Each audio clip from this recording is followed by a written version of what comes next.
आओ जी आओ जी आओ जी Welcome everybody to Maja House. We decided to open the doors to marriage, something that affects us as women, wives, mothers, daughters, sisters, daughters-in-law, mothers-in-law, and so on and so forth. And we want to discuss the darker side, the silences, the darkness that often inhabits this space. We wanted to talk about the modern Indian marriage today, to have a frank and fearless conversation that we feel every family should have. We wanted to talk about mental health, about depression, about abuse in marriage, about trauma. And finding Meghna's Boys Don't Cry seemed to be the perfect story to catapult us into this discussion.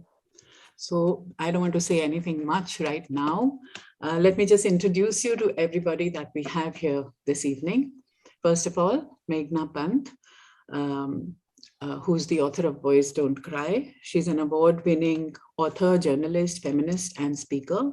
Her books, 6, I think earlier, and then this one, have been published to commercial and critical acclaim, and she's been felicitated with various honors, including the Bharat Nirman Award, Ladli Media Awards, FICCI Young Achievers Award, Frank O'Connor International Award, Commonwealth Short Story Prize, FON South Asian Short Story Award, and many, many others.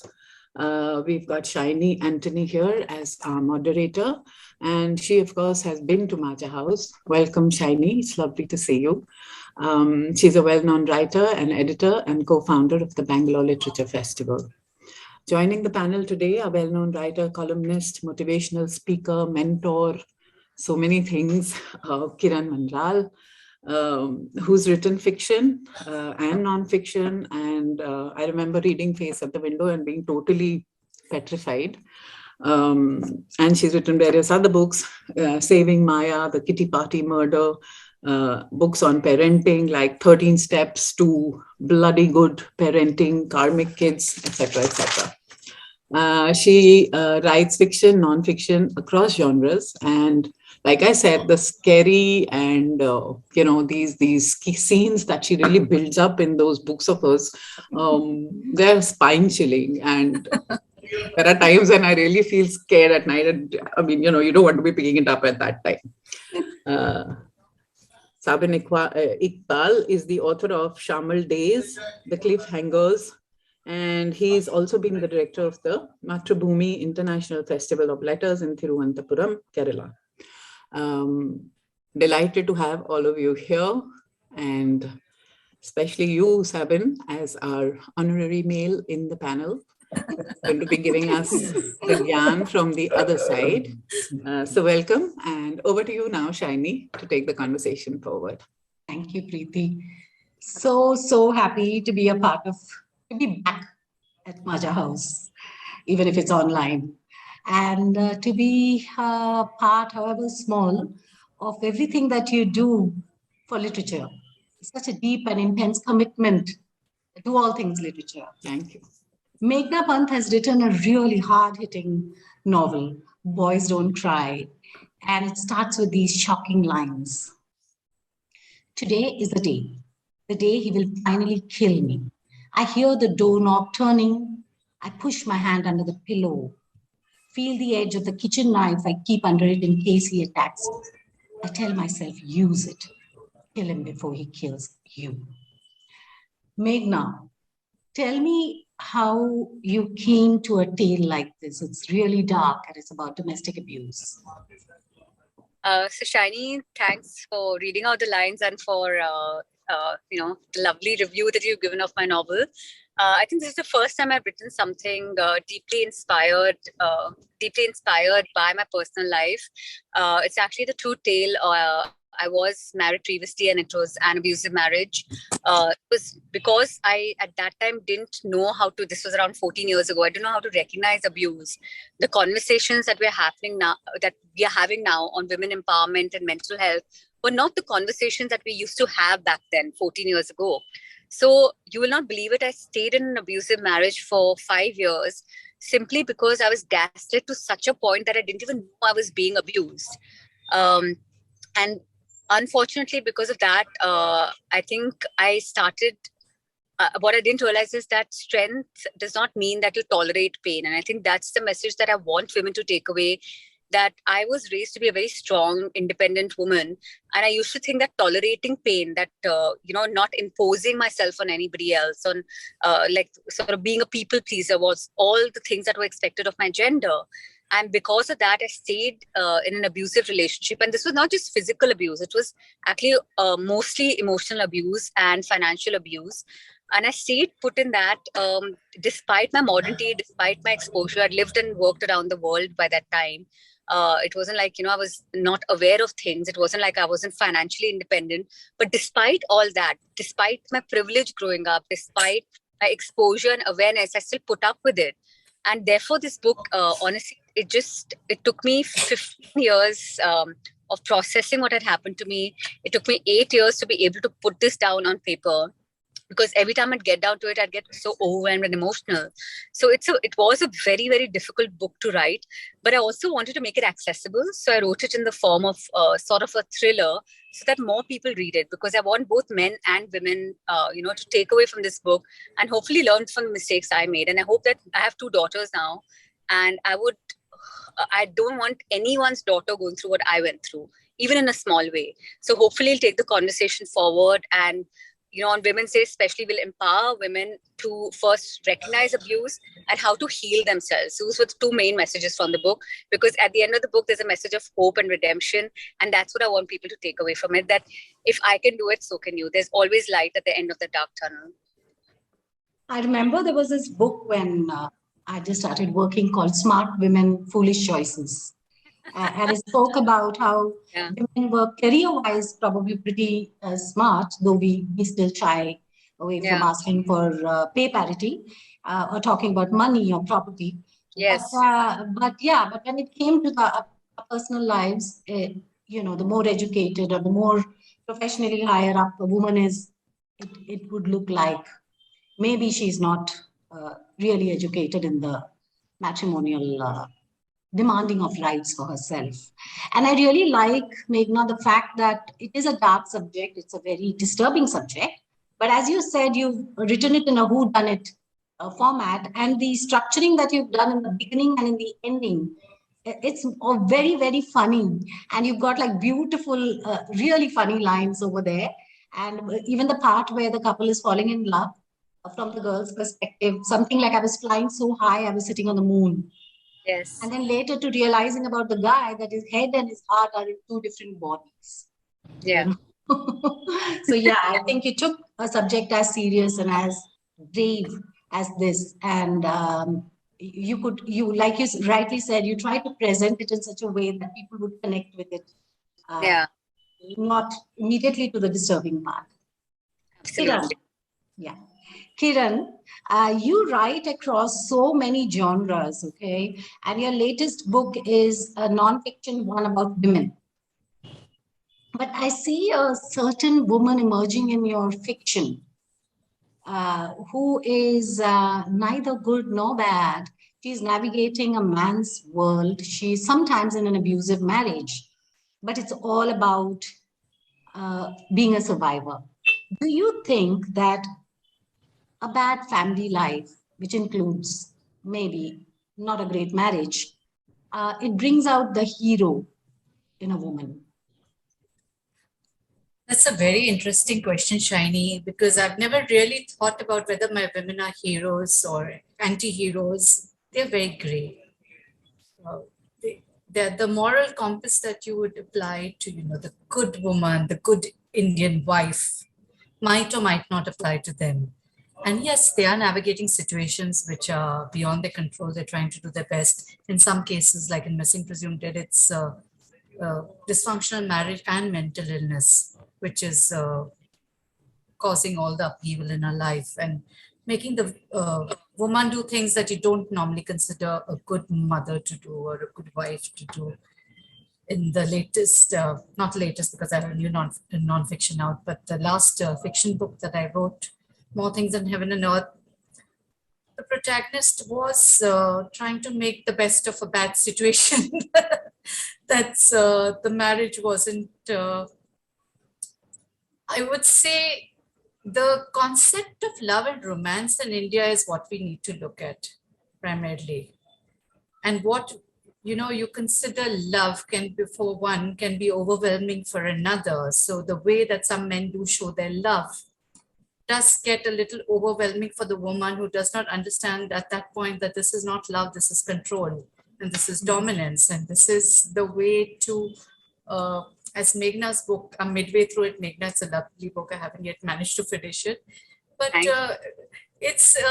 it's a way to keep the woman confined to the boundaries of what they want the woman to be, what they define their wives to be, or what they want their love to be. And beyond that, if anything goes beyond that, then the woman has to pay for it. And my women often do pay for it, but they often try to get out of it. And that might not always be in a very kosher manner. Okay. Sabin, in your latest book, Shamal Nights, there is a lonely middle-aged man. But in your previous book, Cliffhangers, you have 3 boys who are accused of a crime they may or may not have done. In that book, you've written it in the background of men who go abroad to earn money and the women who are left behind for these long periods of time. So what happens to these kind of marriages? Yeah, I think I'm going to talk about women who are underrepresented in the mainstream English fiction in India. They are what I call grass widows. I come from Kerala, especially what you call a Gulf pocket, where most of the men, at least one man from a house, from a family, will be working in the Gulf or in Singapore or Malaysia. So I grew up seeing my mother's loneliness. My father was in the Gulf. And sometimes as a boy, I would never understand her mood swings and her loneliness. Now when I sit down to write, now when I write about women and those, I can understand their, the loneliness, the pain that they go through. There is no violence in that marriage. There is absence in the marriage. The husband becomes a total stranger. He comes back home 2 to 3 years, after 2 to 3 years for numbered holidays. He comes home as a guest. The women try to please that person. Then he goes back. Then again, so they become, for 15 years or 20 years, a person lives in the Gulf. The wife back home, things have changed now. Now they can go as a family. I'm talking about in the 70s and the 80s, Then after 15 years, they must have spent 15 months together. What is this? The psychological pressure or the stress that the woman goes through in this period. She must be living with the in-laws' house, the family, that circle, that wheels within wheels. So these I'm trying to look at. On the other hand, in Shamal days, not nice, this Abbas is also a lonely person. What happens to the other side of the Arabian Sea? When they are lonely there, the men, what do they do? But so these are the things that I look at it, I want to represent these women, Yeah. India has probably finally stopped covering its ears when someone says divorce. But it seems to me like divorced men are still sitting pretty, whereas divorcees are on the back foot. It's on her, it's her fault. So do you think there's a gender bias post-divorce? All of you. So Meghna, you can start, and Meghna. Kiran and Sabin. Yeah. So you won't believe it, Shiny. I did not, this idea of perfection that has been banged into us by maybe the 1980s movies, or I don't know, by society while we were growing up, that we have to be the ideal daughter, the good mother, the good friend, the good wife, the good daughter-in-law, the good everything. It has unfortunately cemented this idea of perfection that is demanded of women in all roles that they play in life. So this, I always say now, it's taken me a lot of years to undo that learning that I was taught at such a subliminal level by everyone around me. So for me, I feel like at that time, especially, to undergo a divorce was worse than death by abuse. Literally, it was that bad because, you can get away with raping someone and murdering someone, but something like divorce is the most public of all failures, right? There's no way to hide it. So this idea of a superwoman, I feel, is the villain of feminism, and we need to do away with it. And I'm seeing that even now, there's still so much pressure on women now in different ways, but we are putting women into these molds even today, that everything she does, she has to be the perfect homemaker now. She has to look like Deepika Padukone and earn like Indra Nui, and um, the sort of role and expectations of those roles has not really changed for women. It's changed in a certain way, but that expectation is still there, and I think that's what we need to change. So now I feel like when I moved back to Mumbai in 2013, people were getting divorced around me in a matter of days for the flimsiest of reasons. And it really, in one way, showed me the progress that we have made as a society. Because now I think as a society, we're not so scared of public failure, of admitting our mistakes. We've embraced that part of ourselves, that we're all fundamentally flawed human beings. And it's okay to be. There's nothing like perfect, and we shouldn't strive for perfection. But that force field of expectations is morphed into something else.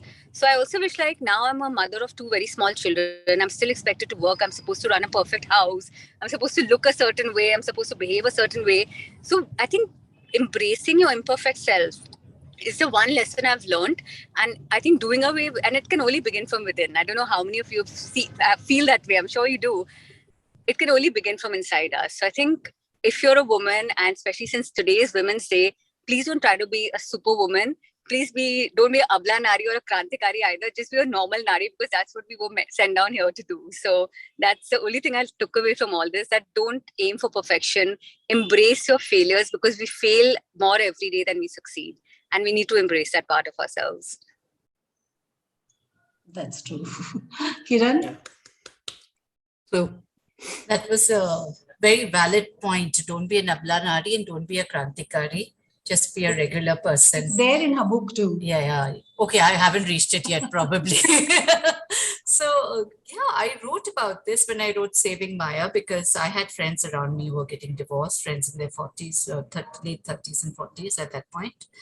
And while the book is a very funny book, it's a second chance romance. What I wanted, the layers, the commentary that the social commentary within it was the fact that the man can get back to a married life, find a second woman, even if he is the one who has cheated and broken up the marriage.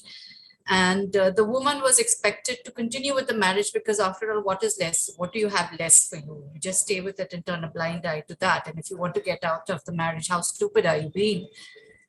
But she does get out of the marriage, and then she has to rebuild her whole life again. And what I find and what I see around me with many of my friends and people I know, women I know, very high-powered women in very senior corporate positions, and women who are starting their lives all over again, is while the men move on very easily, the women are finding it difficult to find men who fit with their age group, with their interests, because the men of their age group and interests are going for much younger women the second time round. So there are these gorgeous women, these very accomplished women, professionally doing brilliantly, but they aren't finding men of the same level, because all the men are going for women who are like in their late 20s or something like that. So this equation, this imbalance that I see happening, and then they start double guessing themselves and questioning themselves. Should I have stayed on in that marriage? Why did I, get a divorce? What do I do now? And while, they might find love the second time around. But this I think comes from a sense of judgment, as Shiny says, that still exists, that women who get divorced, the men aren't really, looking to go settle down with them again, for whatever reason it is. And while they are good catches, the women aren't. So that is something that really does exist, and I see it happening And all all the the time. matrimonial ads that say innocent divorcee. Innocent divorcee, yes. The plastic surgeons are having a good time doing all the reconstructions. Sabin? Yeah, I think Shani, in many ways, the society is unfair to women. You know, that is, the society in general is unfair to women.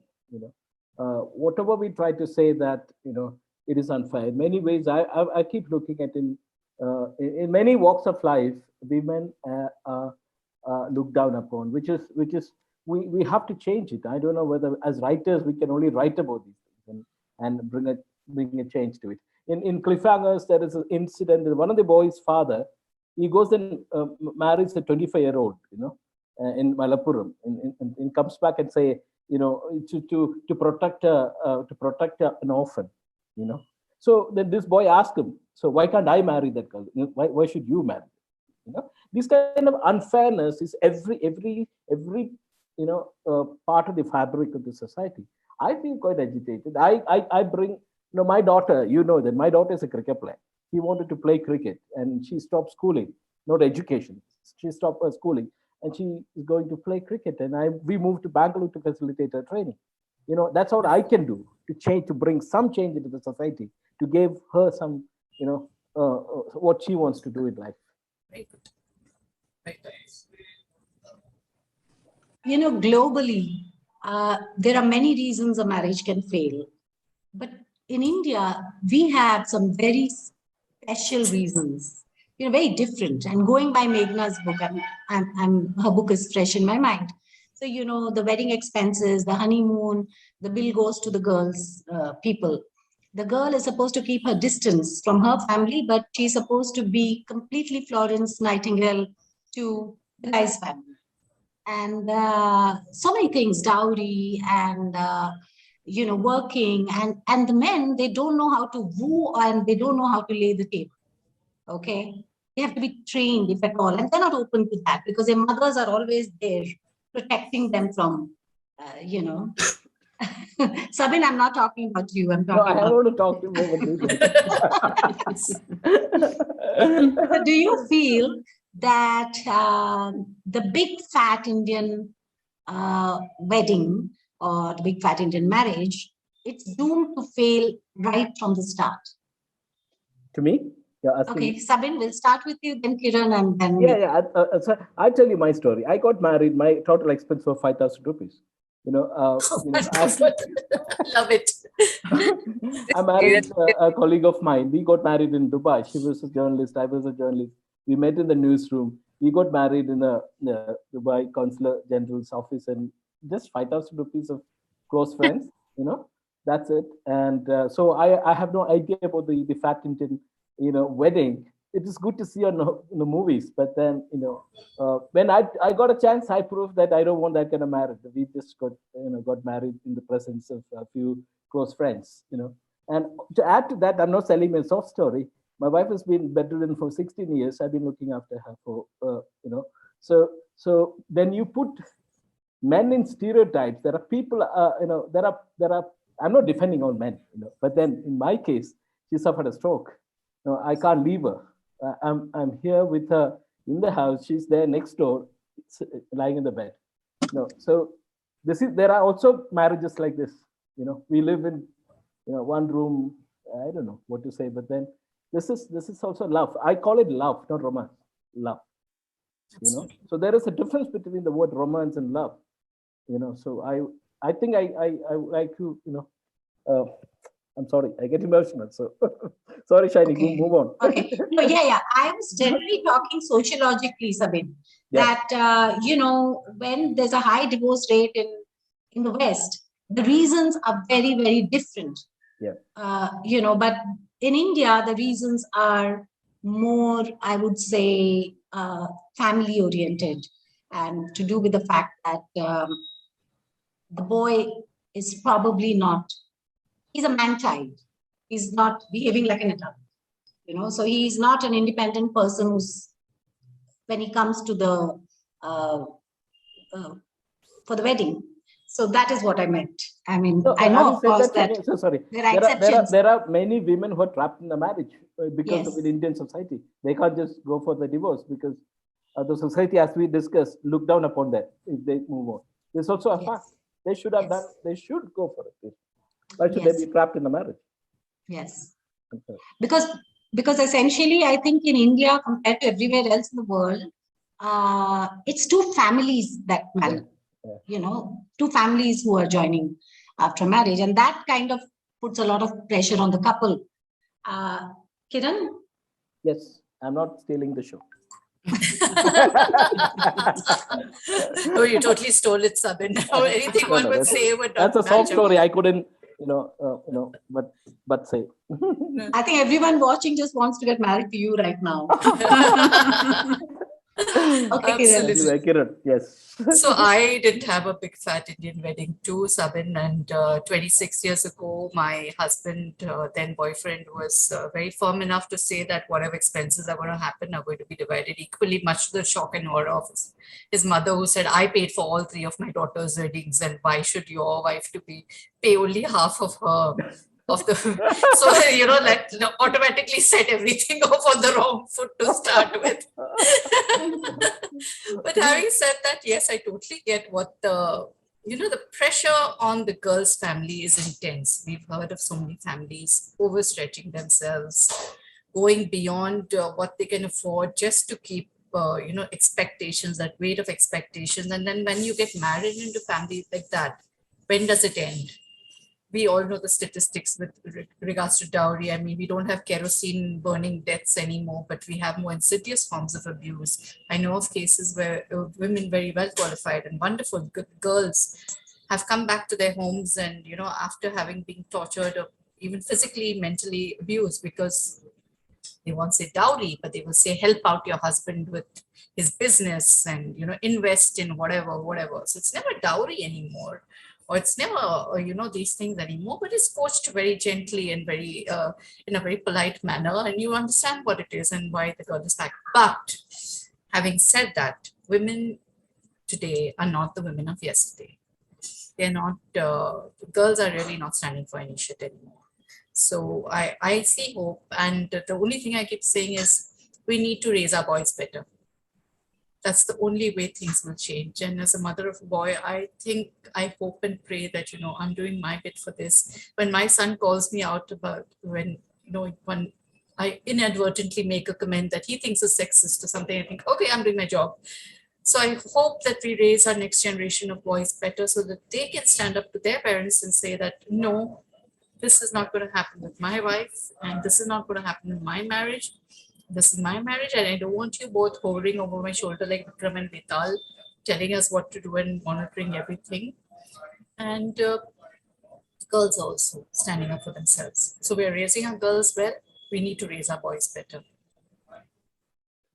I absolutely agree with what Kiran is saying, Shiny, because, a lot of people were like, Meghna, why have you titled it Boys Don't Cry? Because in the book, the boy is crying. But the fact is that, the reason I ended up getting married to an abusive guy, even though he had hit me 2 weeks before the wedding, was because of this very reason, that my parents had already spent lakhs on the wedding, despite me wanting a very simple wedding. By the way, for my second wedding, Kiran, remember you asked me, Meghna, you got married and didn't tell anyone, because I just had a simple temple wedding, and then I was forced into having a little sort of brunch for just 50 people, because I've married a Sindhi and he has a large family in Bombay. We were, and they were all complaining. So for their sake, we had literally invited like 50 family members. And I loved that. And we went equal. We split everything equally. It was just such a wonderful ceremony. And I enjoyed that much more than my lavish 1,000 guest wedding that I'd had earlier. But because of that, those 1,000 guests, and because this was, almost 14 years, 15 years ago, I couldn't cancel the wedding at the last minute, because I don't mind humiliating myself, but I didn't want to humiliate my family. I didn't want to humiliate my parents. I didn't want my parents to suffer financial, emotional loss to that extent, because I was like, I will bear the pain, but I don't want my parents to bear the pain. And I think this is the narrative that cuts across for many women, which is why you won't believe it. I know someone who found out that her to-be husband was gay, but still continued with the wedding for the very same reason. And she said at least her family told her that shadi kar lo, at least gift mil jayenge. Matlab, this was as, I mean, this is the way of thinking, because we're investing crores and lakhs into weddings instead of investing crores and lakhs into our daughter's education. So this is something I feel very strongly about. And for my own daughters, from today only, I'll be telling them that I'm not going to invest in your marriage. I will invest in your education, or if you want to start a business. But everything else you do is by yourself. And I think that pressure then gets taken away from especially girls, because the girl side is bearing the maximum cost usually. And the other thing I'll say is, just very quickly touching upon what Kiran said, is that the reason I titled this book Boys Don't Cry is because we put boys into these boxes from the time they're little. And I see that even today in the playground when I'm taking my 2-year-old and 4-year-old to play, boys are put into little boxes where they're dehumanized. They're told ki you can't cry, you can't emote yourself, you can't wear pink, you can't play with a Barbie doll. Why are we putting at such a young age boys into these gender stereotypes? So while we're talking about women's emancipation, we've taken very long strides. We can't neglect the 200 million adolescent boys, because then we're doing a great disservice. Doing a disservice to one gender over another is exactly what we're fighting as feminists to begin with.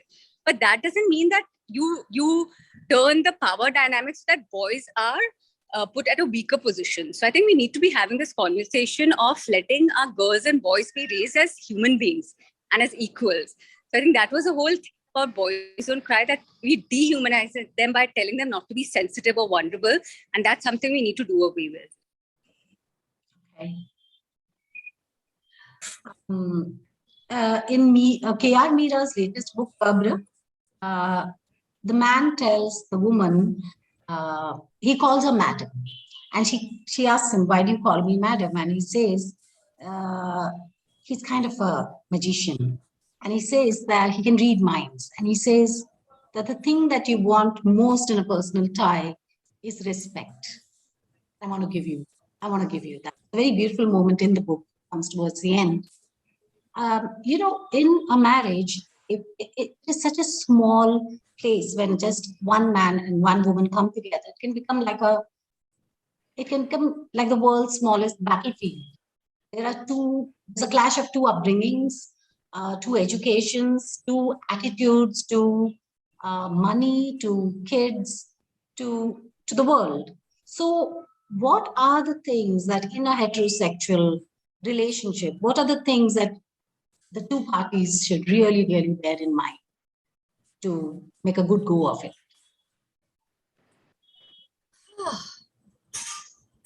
Who's first? Kiran. So in my book, Missing Presumed Dead, I think the marital bed, the mattress of the marital bed is like a symbol of what the marriage is about, because it's raised in the center and it's sagged towards both ends, because there's this desert between the two of them which never gets crossed, So the mattress has sort of gone down at both ends, and center, they never come together. There's been that distance between them. So at the risk of saying, so the marital bed is very important, of course. That's what I'm trying to say in a marriage. And it has to be respectful, consensual, and all that. Respect is very important, I would say. I read somewhere, and I forget who said it, but the best gift a man can give his children is to be respectful and loving to their mother. So I think if the children see that, and if that is there in a marriage, you can survive anything if there is love and respect, and there is a sense of equality. So we're all working towards that. But if there is love and respect, everything else can be worked on. And it doesn't have to be a tokenism of respect, that I'll give you respect, I'll worship you on certain days, you are a Devi and all that stuff. No, we have had enough of being put on a pedestal and to be kicked off time and again. I think basic, common, gentle respect is what every woman wants in a marriage, and what we need to give back also to the male of the house. It's just respect between two individuals. Sabin? I think love, respect, and forgiveness. We should be able to forgive each other. Your voice. Forgiveness. We all make mistakes, and unless we can forgive each other, this will become, a poisonous tree inside, then it will become bitter, then bitterness, anger, and all that. So I think, yes, there should be love, there should be respect, as Kiran said. We should respect as an individual, and forgive. Okay, pick up and go, move on, Yeah. You know. Meghna? Yeah, absolutely. I think, further to my point, I think I have to say that, I'm right now, I've been in a very bad marriage, and I'm now in a touch wood in a very good marriage. And it literally has all boiled down to a lot of respect. And I think that's what, I feel like, but in the end, you're going to get the kind of love that you think you deserve. So fight for the right love. When you're dating a man, date his entire family before committing to him. Make sure that you observe how he treats the women in his family. Observe how he treats his mother, his sisters, his best friends. And then take the decision to go forward. And if you get any red flags, please be smart. There is so much awareness nowadays that getting into a bad relationship is now, it's a matter of choice. You know what you're getting into. Now, people are smarter nowadays. There's the use of smartphones. There's so much more you can do with your life. So fight for what you deserve. Fight for the love that you deserve. And more than anything else, love yourself first. Because once you love and respect yourself, then nobody can mess with you. Then nobody can take away that love that you deserve from you. Nobody can disrespect you. And I think for me, that was the biggest learning. That my notion of love and respect, what I thought I was proven wrong. And my abuser stripped away all my self-confidence. He stripped away all my accomplishments. He left me feeling like I'm a terrible person who's not worthy of anything good in her life. And to claw back from that and to bring together those broken pieces of myself and make it whole again. And then to find that confidence in myself, to heal myself, to find that confidence that no, I'm a good person, that I can achieve things, I can accomplish things. It took me so many years to do that. So, but I did it. So I would just say that learn to love yourself, learn to admire yourself, and be with somebody who loves even the worst in you. Because right now I'm with somebody who loves even the worst in me. But earlier I was with somebody who hated even the best in me. So, it starts with yourself. Everything is within you. So fight for that. Don't settle for anything less than the best that you deserve. And as a woman, especially. Can I Thanks, just add one point, Shaini? Yes. I think a lot of us don't really realize the importance of our parents' marriages and how they affect our own marriages. And we play out patterns very often. So, I mean, if that's one thing that you need to know, that if your parents' marriage wasn't a very happy marriage, it's very likely that you will play out the same patterns. So that's just something to be aware of and to know that you could be doing the same thing all over again and living in a Groundhog's Day. So watch out for that. I think all three of you have raised very, very, very meaningful and significant points of how to keep a thing going. Maybe a little idealistic, because in practical life, maybe to love yourself a lot or to love your husband a lot all the time may not be very easy. Wet towels on the bed don't make for loving on the Lord. Okay, my last question to you, Meghna, is one of the cutest things in your book to me was that divorce party she's planning. The way she's talking to the florist, he's not getting it. The way the cake, and the drinks, and even when the policeman comes there, they're thinking, is he there to do some naughty dance? He's not. I really like the way that maybe more of us should be attending these divorce parties. And I less of had a divorce party in 2013. I invited 70 of my friends. I was staying in a one-bedroom apartment that time at Worli. And I invited 70 people and we had a great time. It was one of the best parties. And people at that time, there was nobody had heard of a divorce party. This is 2013. And, but everybody had a blast. So it was actually inspired by real events. So everything in the book except the part where I killed the guy, which I wish I had done in real life. But that was my closure. And I think if the guy had just said sorry once now, if just acknowledged what he's doing to me and said, okay, I'm sorry I did that to you, this book would have never happened. So there's a lot of strength in admitting your mistake. And I think that is one thing in relationships. Just learn how to say sorry. It will make all the difference. And even if you think you've not made a mistake, sometimes it's just the gracious thing to do. And I think that's something that I've learned with age. And I really think the power of that sorry is extremely strong, and we really underestimate it. So the divorce party is a real thing. Hopefully I will not have to have one ever again, but I'm glad I did. We should celebrate our failures as much as we celebrate our success. That's true. And I think what you said about saying sorry ties in so beautifully with what Sabin said about forgiveness. Yes. Yeah. Preeti, we can take questions. There is so much societal pressure to stay in abusive marriages. Women and children get blamed for not managing the abusive husband, father better. So once again, the onus is on you to manage the abuse. Yes, absolutely. What do you say to that? I was told by so many people that it's not like you were hospitalized. It's not like you had any bruises. It's not like you had any scars.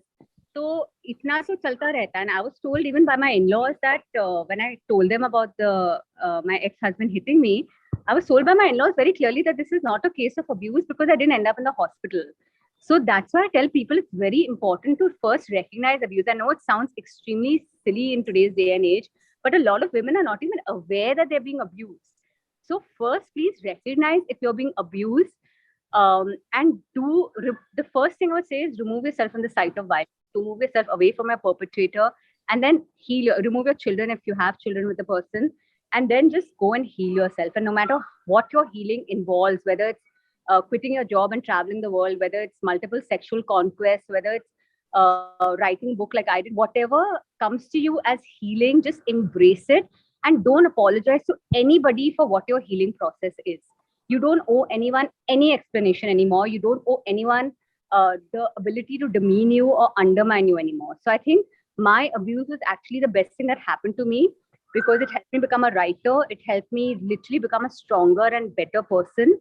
And this is not to change the victim narrative. It shouldn't be that way to begin with, but just to tell you that you can get out of that situation. So don't let anyone tell you that you're not being abused. Listen to your own gut instinct, listen to your own voice, and always in life, no matter what you do, learn to trust your voice. Because whether it's pursuing, writing as a profession or getting out of an abusive situation, if you learn to listen to your gut instinct and your inner voice, you cannot go wrong. Or even if you go wrong, you'll come out of it beautifully.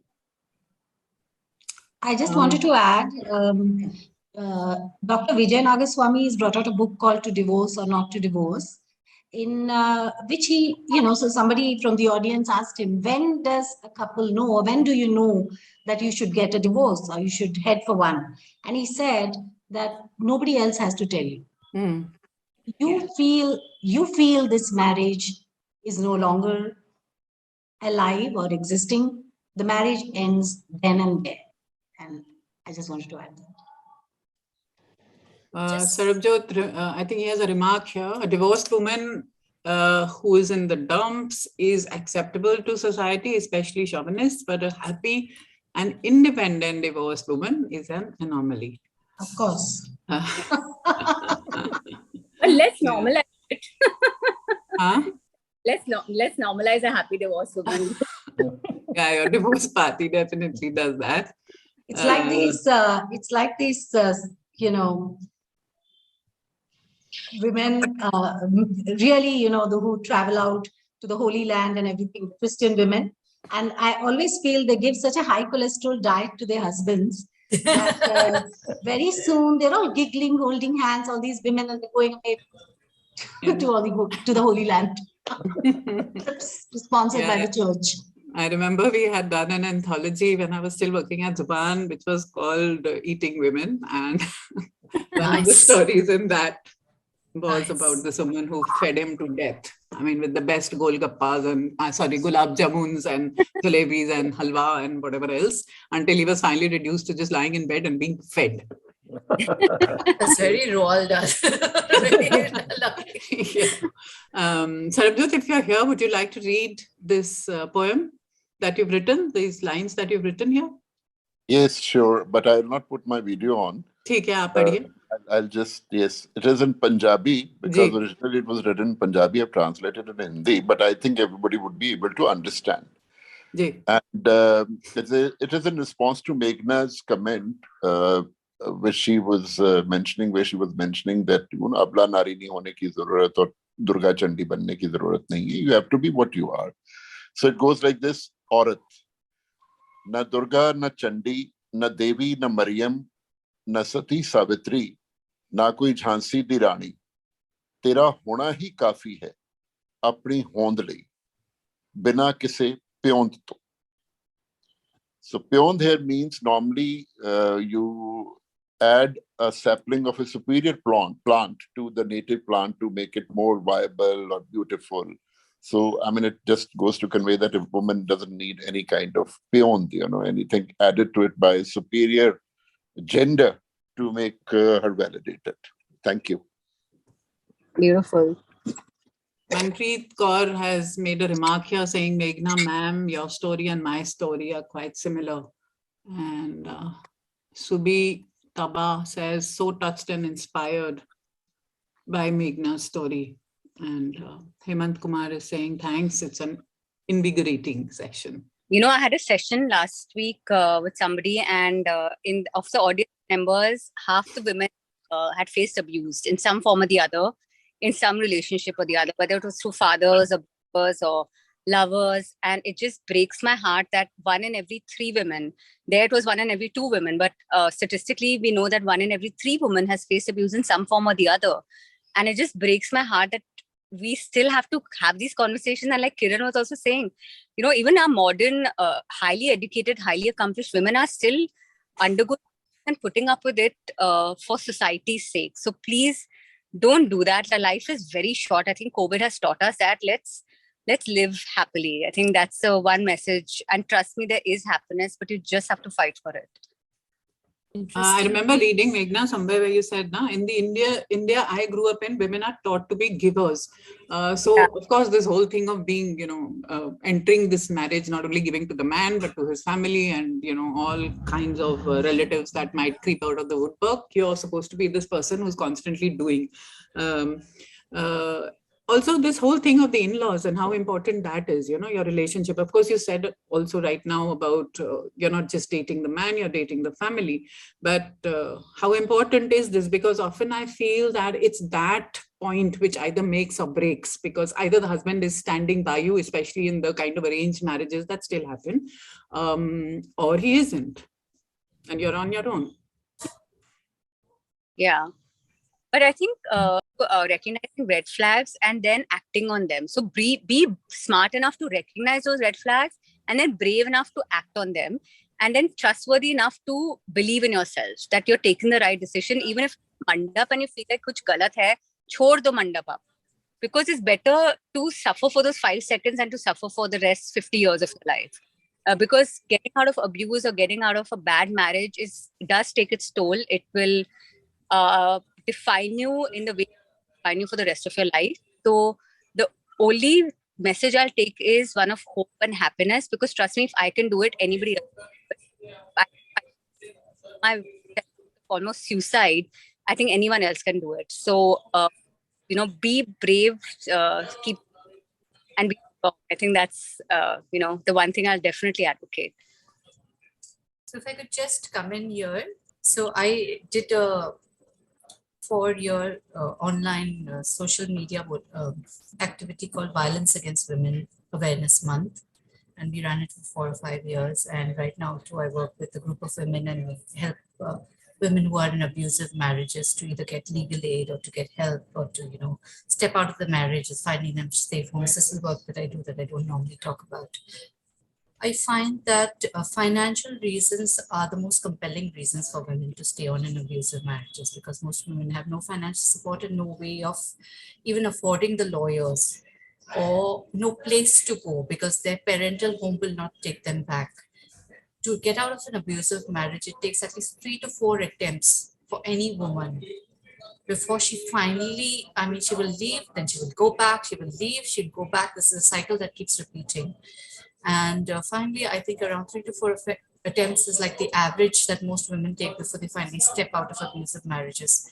Also, our reluctance as a society to step in when we can hear abuse happening, or we know that abuse is happening. No one will intervene, even when they see it right in front of their eyes. Neighbors will not intervene, family will not intervene, no one intervenes. The woman is isolated and made to feel like it is her fault, as Shiny was saying, that she, and as the comment, that she is in an abusive marriage. It's like her shame that she needs to hide. So these are factors. I think the financial factor, Meghna, is one of the biggest thing that holds women back, because how do they support themselves and their children when very often they're not in the workforce, have never been in the workforce, or have been out of the workforce for so long. So Kiran, the interesting, I was financially independent. In fact, at some point I was supporting the guy also financially, and I still put up with it. And I see some of my domestic workers also, I've heard their stories, and they say ki bhabhi hum hi kama rahe hain, and our husband is an abusive drunk who's, they're putting up with all that. So I think the key lesson we need to, we keep talking about and glorifying how to fall in love in our movies, through our literature and all that. We need to teach women how to fall out of love also. Is it that one moment, talking about that moment I fell in love with him, and this is why I don't write romance novels, because it's so contrived. Teach women how to fall out of love and how to recognize when they're falling out of love and when the guy doesn't deserve your love. Have those conversations instead of going on and on about all these, unicorns and rainbows.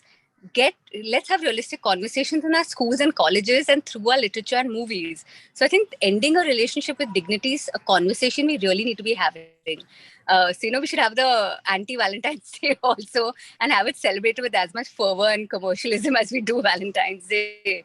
So I hope this book also takes that conversation forward, that how do you end a relationship, and is it a moment when you fall out of love with someone, or is it a series of moments? And what is the process? Like you said, leaving your abuser, a lot of people were like, Meghna, you should have left him after the first slap.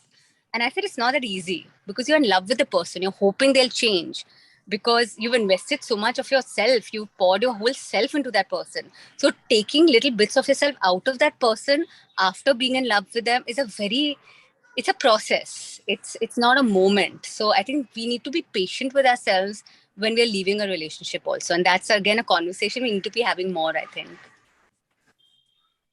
I think in your book, she does see him in the court, and she kind of thinks to herself, like, I fought to stay with this man.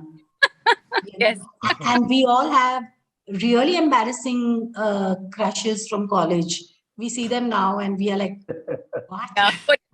What possessed us then? For the So I grace think of God. falling out of love is a very soundless process. And because we see it as the opposite of love, there's no big bang moment, but there is that indifference.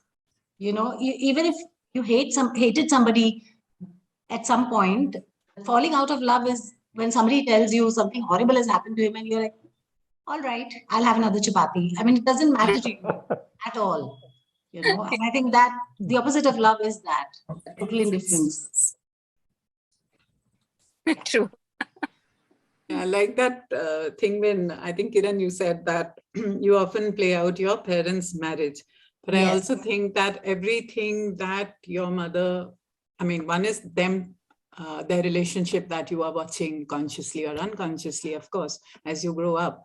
And then, of course, as you get married, because then it really, then you understand it so much better. But also the kind of things that you also hear them say to you. So I feel like if I was always told that you need to stand on your own feet, you need to earn your own money, you need to be your own person, voice your feelings, say what you feel, बुरा लगता है तो बताओ उसके बारे में, don't keep quiet about things, get angry, I think those are important lessons to learn. So definitely where you said that we need to raise our daughters well, but we need to raise our sons better, all of that is correct. But I also feel that this whole thing of keeping the daughters in line, there's a time for them to return home, that this is what you do, this is what you wear, all of that, which we do so unconsciously most of the time. We don't even think about it because the streets and the world out there is unsafe or whatever.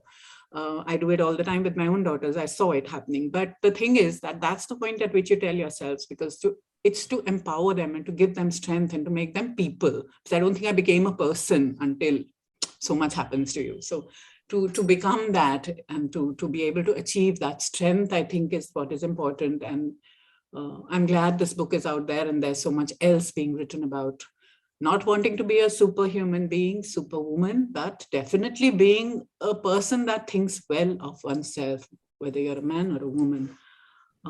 Yeah, so it's been a great discussion with all of you. Oh, there are a couple of other comments now. I have met many such men who are being cheated by their women, but still running their marriages for the sake of society and family without sharing anything with anybody. What do you say to those men? What do you say to those men? Run. Yeah, get out of the marriage if it's not working. There's no gun to your head. Yeah, Shiny said, I love another chapati.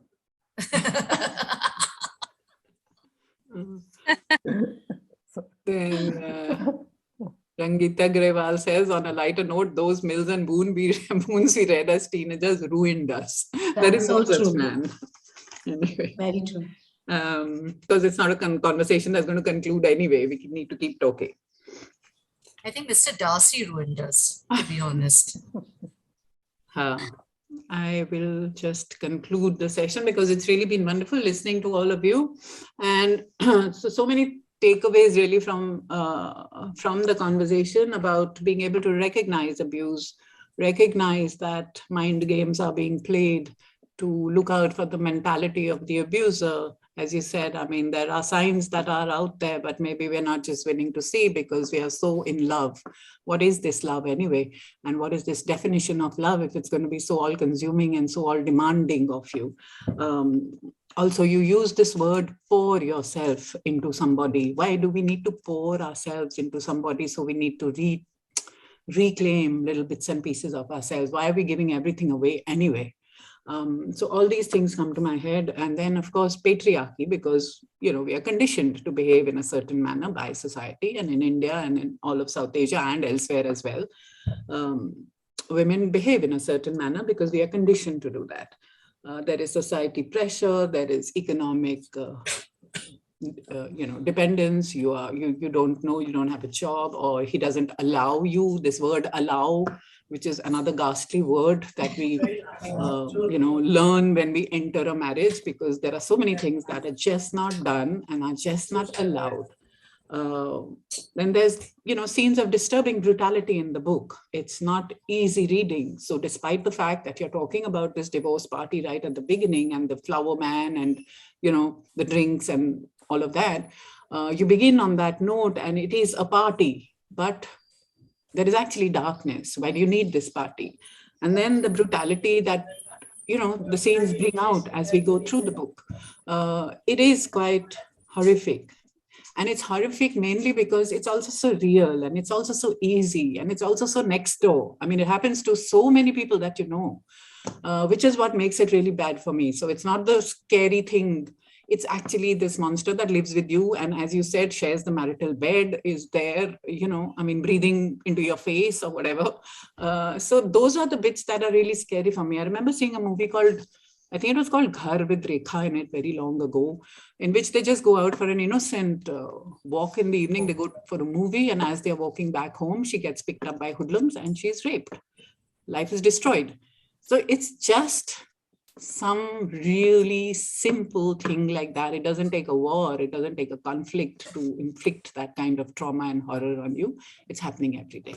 Having said all of these terrible things, thank you very, very, very much for being here, Meghna, Shiny, Kiran, Sabin. Thank you so much for being here to discuss all of these issues with us here today.